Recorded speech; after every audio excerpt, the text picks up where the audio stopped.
to your heart will change your life. Hear it, receive it, let it guard your heart. Speak it and do it, turn your life around. Oh. Pastor Chris Oyakhilome. Todos os direitos reservados à Love World Publishing, localizada em Lagos, Nigéria. Esta é uma iniciativa da Sozo Produções, com fins exclusivamente educacionais e de acesso para pessoas com quaisquer tipos de deficiência. Obrigado, Senhor. Então o homem opera nessas três dimensões principais: o seu espírito, a sua alma e o seu corpo. Nos ensinos do apóstolo Paulo e do apóstolo Pedro, eles nos ajudam a entender que existe um homem exterior e existe um homem interior. O homem exterior é o corpo e os seus sentidos, os 5 sentidos do corpo. O homem interior é o seu espírito e a sua alma. E quando você entende isso, você começa a ver por que podemos nos relacionamos com Deus pelos nossos espíritos. Então, com o nosso espírito, nos relacionamos com o mundo espiritual, ok? O reino espiritual. E nós temos nossa alma com a qual nos relacionamos intelectualmente. E então, temos os corpos com o qual nos relacionamos com o mundo físico. Se você não tem um corpo, você não pode se relacionar com o mundo físico. Está pegando a ideia? Ok. Com os nossos corpos físicos nos relacionamos com o mundo físico. Se você não tem um corpo, não pode operar na Terra. Você precisa ter um corpo para operar no mundo. Espíritos demoníacos. Agora, eu quero que você entenda que há uma diferença entre espíritos demoníacos e anjos caídos. Sabe, algumas pessoas não entendem que há uma diferença, mas eu quero explicar para vocês que há uma diferença. Você tem espíritos demoníacos e tem anjos caídos. No fim, todos são caídos. Aleluia. Quem ou o que são espíritos demoníacos? E quem ou o que são anjos caídos? Anjos caídos são os seres angelicais como Satanás e uma horda de outros seres, como aqueles que foram destronados. Satanás e os seus anjos que foram destronados. E eles operam no mundo, mas eles não possuem corpos humanos como os demônios fazem. Eles tomam corpos humanos através das suas palavras. Satanás não possui pessoas, ele apenas as possui através da sua palavra. Ok? Por exemplo, vocês lembram quando Jesus... A Bíblia diz que ele se virou para Pedro e disse: "Para trás de mim, Satanás, porque tu não tens gosto das coisas que são de Deus, mas das coisas que são dos homens." Ele falou com Pedro, querendo dizer que Satanás estava em Pedro, mas Pedro estava possuído por Satanás. Não! O que aconteceu foi que Satanás plantou a semente da sua palavra na mente de Pedro. E Pedro começou a dizer a Jesus, a Bíblia diz que Pedro tomou Jesus de lado. Pedro diz, e Pedro, tomando-o, começou a repreendê-lo. Ele disse a Jesus: "Não diga que você vai morrer outra vez, não diga mais isso. Você não vai morrer." E Jesus se virou para Pedro e disse: "Para trás de mim, Satanás." Como Satanás entrou em Pedro pela sua palavra. Mas a personalidade de Satanás não estava em Pedro. Estão pegando isso? como Deus entra em nós pela sua palavra. Mas então Ele também busca nos possuir pelo Espírito Santo. Jesus não vem para dentro de nós. Jesus não vive dentro de nós. Como dizemos, Jesus está em mim. Essa é uma frase boa, é uma frase espiritual, mas veja, ela de fato não tem o que chamamos de sentido espiritual. Não é a realidade, ok? Agora, a realidade disso é que as palavras dele estão em você. Jesus tem um corpo. Ele tem o seu próprio corpo. Então ele não pode viver dentro de você com o corpo dele. Ele tem o seu próprio corpo. Ele não é como o Espírito Santo. Em sua função, ele tem um corpo que é dele. Então, ele tem um corpo físico. Então, ele não vive dentro de nós. Não dessa forma, ele vive em nós pelas suas palavras. Ele põe suas palavras em nós, aceitamos sua palavra, pensamos sobre suas palavras, meditamos sobre elas, agimos sobre suas palavras e essas palavras carregam a natureza dele. A palavra de Deus é a semente de Deus, ou seja, o princípio da vida de Deus. Então, quando você tem a palavra dele, tem a vida dele. Aleluia. Mas então, o Espírito Santo não usa um corpo físico. Então, para o Espírito Santo operar no seu melhor nesta terra, ele precisa de um corpo físico. Por isso ele fez o seu tabernáculo no corpo de Jesus. E aquele em quem o Espírito Santo vive sem medida, este é o Cristo. E esta foi a bênção que ele trouxe para nós, para que o Espírito Santo pudesse viver em nós sem medida. No Velho Testamento, ele ungia os profetas com a sua presença.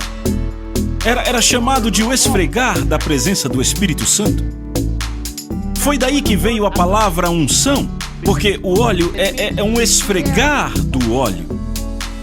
É a palavra unção. Ser ungido significa ser lambuzado com óleo. Então, ser ungido com o Espírito Santo significa ser lambuzado com a presença do Espírito Santo. Mas no Novo Testamento, você não encontra esta expressão usada consistentemente da forma que faziam no Velho Testamento, a não ser para propósitos específicos. Ok? Ao invés disso, você tem o ungido. E este ungido é o Messias. Por quem esperavam, eles sabiam que o rei era ungido, que os profetas eram ungidos, sabiam que os sacerdotes eram ungidos, mas estavam esperando pelo ungido, aquele que tinha o Espírito sem medida, aquele que não estava tendo apenas a unção esfregada nele, a presença lambuzada nele. Falavam daquele em quem o Espírito Santo habitava na totalidade. Este é o Messias, este é Jesus. E Jesus tornou isto possível para nós. Então, em cada um de nós agora, o Espírito Santo vem habitar. Por isso que ele disse, eu vou para o Pai. Ele disse aos discípulos, eu vou para o Pai. E quando eu chegar lá, eu orarei ao Pai. E ele dará a vocês outro confortador. Falando do Espírito Santo. E ele disse, quando ele vier, ele habitará convosco para sempre. Ele habitará em vocês. Ensinará todas as coisas. Ele tomará de mim e mostrará a vocês. Ele te mostrará o futuro. Tantas bênçãos no Espírito Santo. Mas Papai Deus está sempre ligado. O Espírito Santo leva a presença dele a todo lugar. O Espírito Santo leva a presença de Jesus a todo lugar. Você consegue entender isso quando você olha para o outro lado, para o lado do diabo agora. Eu disse a você que Satanás não possui pessoas, não possui seus corpos, porque Satanás também tem o que se chama de um corpo celestial. Ele tem um corpo espiritual. E ele não foi privado do seu corpo espiritual. Veem, o corpo espiritual dele não foi tirado dele. É por isso que Satanás ainda é belo, ainda assume várias formas diferentes, ainda se mostra em todo tipo de beleza, mas os seus olhos... Para conhecer Satanás, se um dia ele aparecer a você, olhe seus olhos. Ele pode aparecer numa forma de uma pessoa humana como um homem, ele pode aparecer como uma mulher, pode tomar qualquer forma, ele pode aparecer na rua e você pergunta, pode? E eu digo sim, enfaticamente, pode.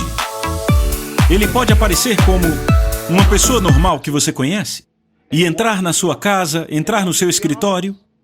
Não apenas Satanás, os seus anjos fazem o mesmo.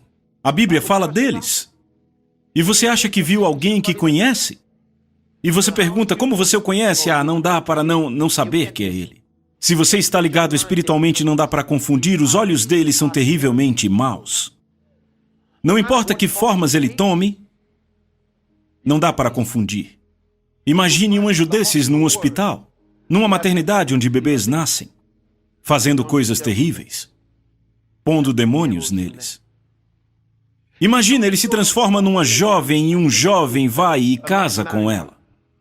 Só depois ele descobre que ela é um diabo. E aí alguém diz, eu sabia que a minha mulher era assim, kkk. O pastor acabou de descrever a minha mulher, sabe? Eu não estou descrevendo sua esposa.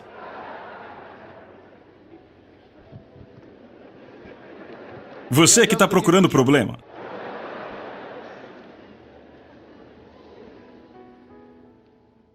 Aleluia.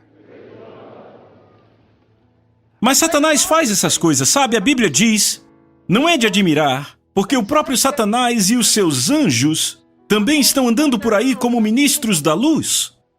Se você estudar no capítulo 13 do livro de Hebreus, a Bíblia nos diz para não nos esquecermos da hospitalidade a estranhos, porque assim alguns hospedaram anjos sem o saberem. Agora estes são anjos de Deus. Como você pode hospedar um anjo sem saber? Porque o anjo vai vir com uma roupa normal como qualquer outro ser humano, assim como qualquer outro. Agora não fique você com a ideia de que aonde quer que um anjo vá, ele tem asas penduradas nas costas. Não se engane com isso, não é assim que eles fazem. Veja, no Velho Testamento eles apareciam em formas humanas como pessoas normais do dia a dia. Era assim que apareciam. Em poucas ocasiões apareceram em sua glória. Eles não fazem isso sempre. Sabe, temos que entender que há um reino do Espírito que está presente conosco agora. Agora, quando você nasce de novo, de fato você nasce nesse reino. Mas se você não é treinado nas coisas do Espírito, você vai viver pelo outro lado, sem nunca ter consciência do reino de verdade no qual você nasceu. Aqueles que operam de acordo com os sentidos são ignorantes do reino do Espírito, ignorantes sobre isso. Então você não entende as coisas que acontecem com você. E essa é uma das razões para nosso estudo sobre esse assunto. Porque tudo que você vê não é tudo que existe. Eu sei que há aqueles que vão para o extremo e dizem que toda vez que eles têm um problema é um demônio, é o diabo. Sabe, se eles não conseguem pegar um táxi, foi um demônio que fez o táxi ir embora. Sabe, esse tipo de coisa. Você acorda à tarde, foi o demônio do sono que te impediu de acordar, sabe? Então eles gostam de acreditar que os demônios atuam em todas as áreas na vida deles. E quanto aos anjos? É melhor nós estarmos conscientes dos anjos do que dos demônios. Há mais anjos que demônios. Aleluia. Precisamos conhecer sobre esse reino da vida. E a Bíblia está repleta de informação sobre o reino do Espírito. Obrigado, Senhor Jesus. Eu quero que você abra no Evangelho de João, capítulo 5, e vamos ler a partir do versículo 24. João, capítulo 5, versículo 24. Ele diz: em verdade, Jesus falando, em verdade eu vos digo, quem ouve a minha palavra e crê naquele que me enviou tem a vida eterna, isto é, Zoé, e não entrará em condenação, mas já passou da morte para a vida. Agora, isso é muito notável. Ele diz, todo aquele que ouve a minha palavra e crê naquele que me enviou tem a vida eterna. Ele não disse terá, mas tem a vida eterna. E então ele diz, e não entrará em condenação. A mesma palavra significa julgamento, não entrará em juízo. Aleluia! Por quê? Porque Jesus já foi julgado por aquele homem, ok? Então, por termos aceito o sacrifício que Jesus fez por nós, ele se ofereceu. Então, não entrará em condenação. Então ele diz, mas já passou, já passou. Não diz passará, já passou. A palavra grega para passou aí é metabaino, que significa ser removido de um lugar e transferido para outro lugar. Então ele quer dizer que fomos removidos, diz, já passou, da morte para a vida. O que significa que esses dois reinos, eles existem agora. Porque nem todo mundo crê ao mesmo tempo. E quando você crê, você já passou, metabaino, você foi removido da morte para a vida. Duas pessoas nasceram da mesma mãe. Uma entregou sua vida a Jesus Cristo e passou da morte para a vida. Ela vive na mesma casa com a outra pessoa, são irmãs as duas. Aquela que não creu, não passou da morte para a vida, ainda está no reino da morte. E a outra está no reino da vida, vivendo debaixo do mesmo teto, mas vivendo em dois reinos diferentes. Uma vive no reino da morte, a outra no reino da vida. Uma é filha do diabo, a outra é filha de Deus. Para ser filho de Deus, você tem que nascer de novo. Você entende agora a razão para nascer de novo? Entenda. A terminologia nascer de novo não foi inventada por um certo grupo de cristãos, alguma denominação ou aqueles que se dizem protestantes. Não! Nascer de novo não é um termo inventado por protestantes ou pentecostais ou carismáticos ou que nome quer que tenham. O próprio termo foi usado por Jesus. Não é uma interpretação do que ele disse, é a exata expressão do que ele disse. No Evangelho de João, capítulo 3. Vamos ver isso.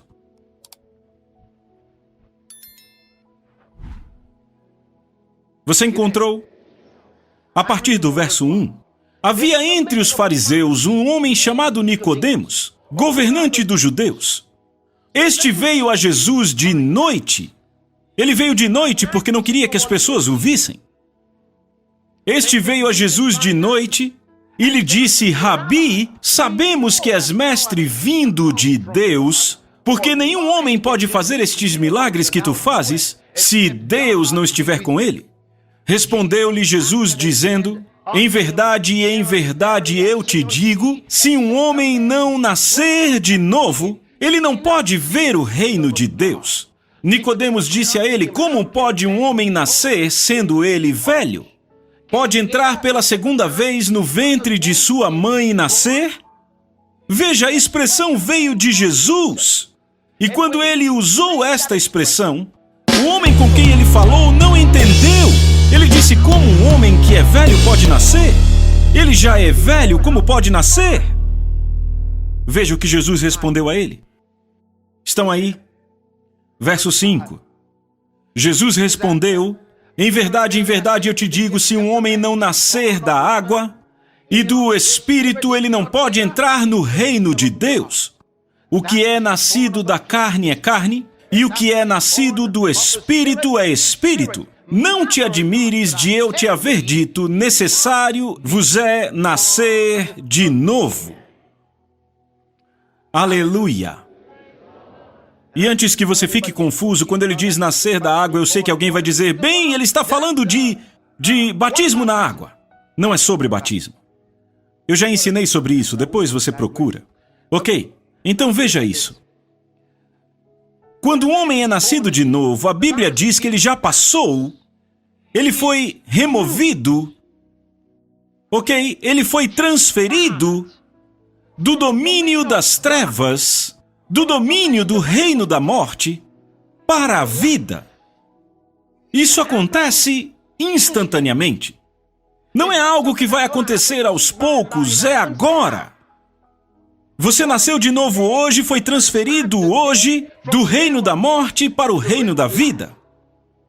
A primeira carta de João, capítulo 3, vamos ver a mesma expressão.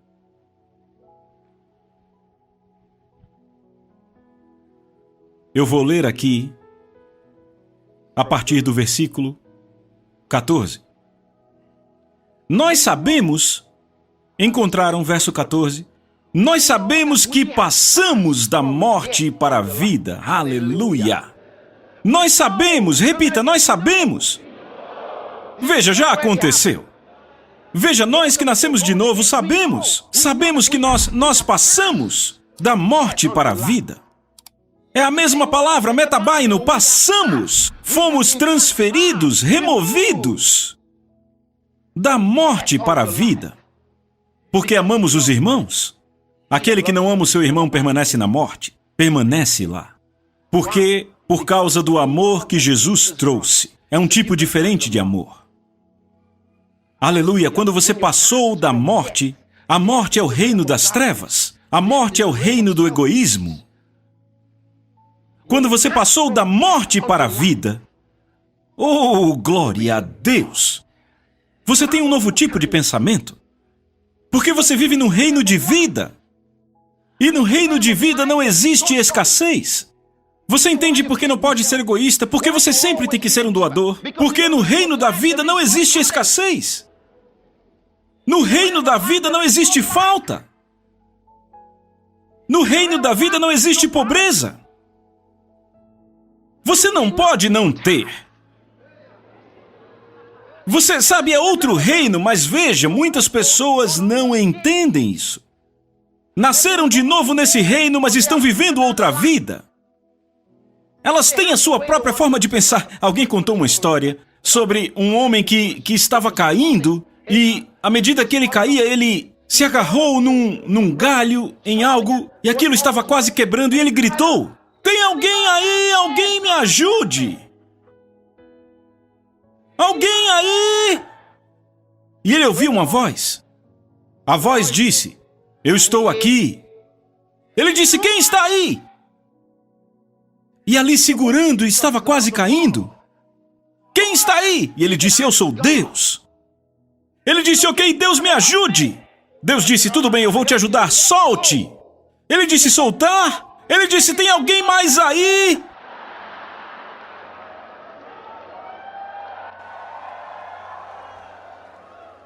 Vê, ele pensou: esse cara deve ser estúpido, soltar? Deus queria ajudar, ele disse: "Solte."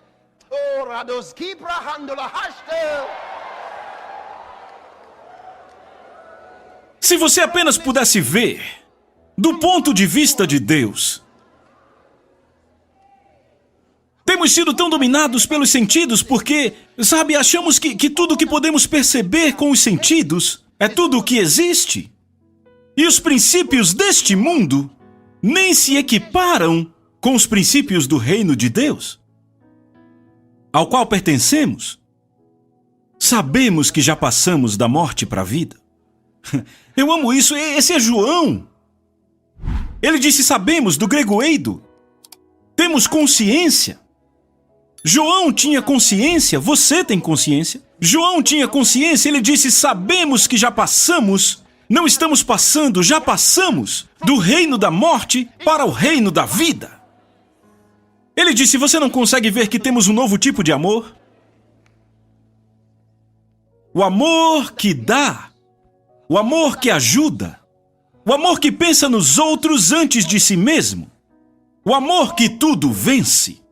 Ele disse: sabemos que passamos da morte para a vida, porque amamos os irmãos.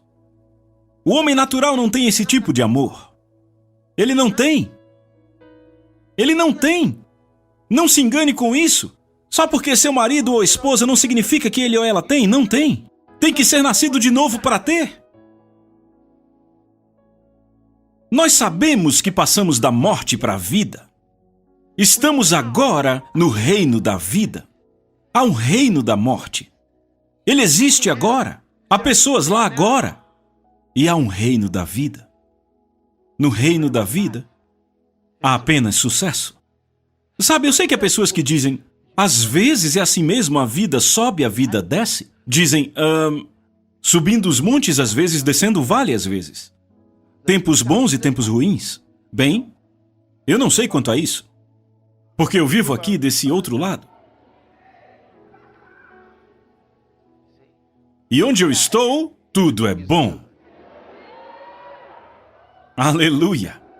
Tudo é bom. É onde eu vivo.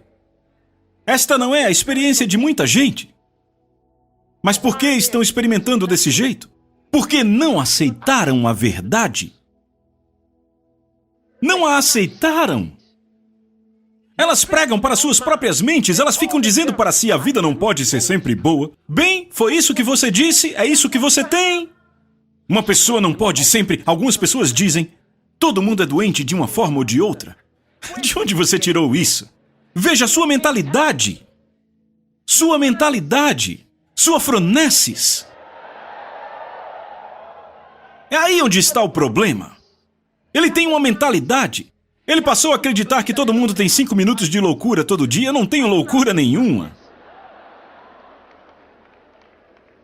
Sabe, tem gente que fala esse tipo de coisa: ah, todo mundo tem 5 minutos de loucura. Eles falam como se soubessem de algo. Essa mensagem continua no próximo capítulo. Não perca essa mensagem, porque será uma mensagem muito impactante que vai edificar a sua vida. Então não esqueça de se inscrever dando um like, comente debaixo desse vídeo o que você acha e clique no sininho das notificações. Se ainda não se inscreveu, se inscreva nesse canal e assista mais outros devocionais que vão te ajudar a edificar a sua fé. Muito obrigado pela atenção dispensada e que Deus abençoe em nome de Jesus.